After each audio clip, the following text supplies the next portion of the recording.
Hello and welcome to JPzilla, and in this episode of Let's Talk, we're going to talk a little bit about my favorite hero, Ultraman. And specifically, we're actually going to be talking about something that's always intrigued me a little bit about Ultraman, and that's the fact that he is basically a Christian superhero. Now, that may shock you, especially since Christ is not mentioned once in the show, but like Lord of the Rings, he doesn't have to be mentioned explicitly to be present. In all of the Middle-earth books, Tolkien expressed his Catholicism in some way or another, and to varying degrees, with things such as just how the morality system works in Middle-earth, the characters such as Morgoth being clearly inspired by Satan, and Aragorn clearly inspired by Jesus, and other characters who share similar inspirations. And Ultraman is actually very similar. His creator, Eiji Tsuburaya, was in fact a Catholic similar to Tolkien, and similar to myself. And it is clear that his faith helped dictate how he would write Ultraman. Let me explain. First of all, there's just a lot of general Christian imagery in Ultraman and various Ultraman series, such as the famous Spatium Ray, which is shot in a cross formation. The cross is obviously a Christian symbol, and in Ultraman, it is Ultraman's symbol of power, and he always defeats the monsters using his cross.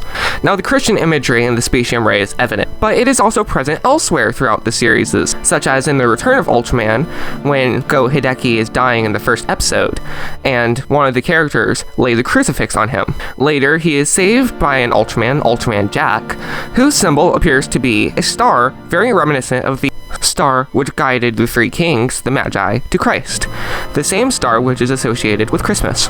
Circling back to the original Ultraman episode, I would like to talk about how it all began. The show began with Ultraman crashing onto Shin Hayata's jet in a horrible accident.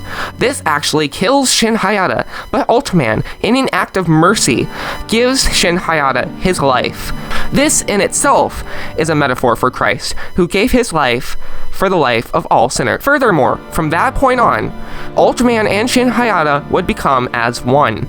Meaning Ultraman had two natures, his nature as an extremely powerful and benevolent alien, and a human nature.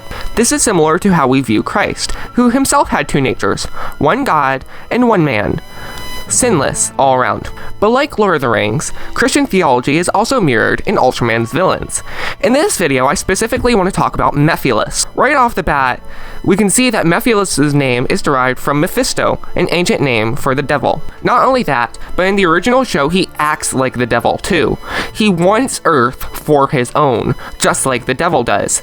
And in order to gain it, he tries to tempt two humans, Fuji and her little brother, into ceding the earth to him, into giving the earth to him, just like the devil did with Adam and Eve. Fortunately, unlike Adam and Eve, Fuji and her little brother refused, and Ultraman, like Christ, came to intervene, driving Mephiles from the planet. This is actually my favorite episode, and I love how perfectly it mirrors the fall of man, except in reverse, because Fuji and her little brother did not give in to Mephiles, and his temptations and his tortures. They did not give in, and they acted like saints.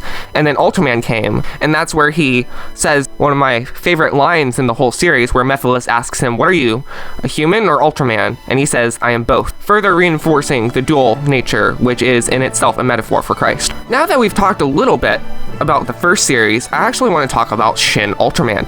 You see, Shin Ultraman tried to be as faithful as possible to Eiji Tsuburaya's original vision, and as such, I feel it actually carries his Catholic ideals very well. Like the original, Ultraman is a fusion of human and alien, a point which I feel is actually even more emphasized in the original.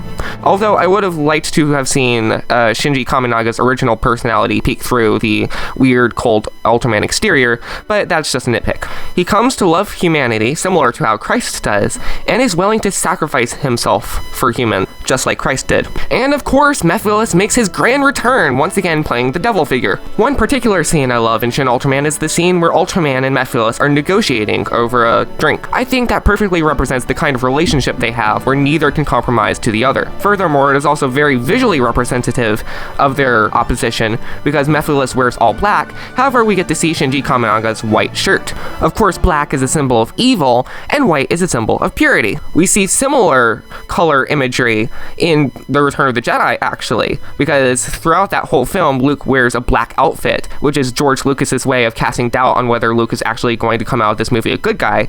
But when he does eventually prove himself a good guy by a bit of a flap of his shirt opens, revealing a white interior of his costume, and that shows that he was good all along. And this isn't just me interpreting things. I believe this is confirmed by George Lucas himself.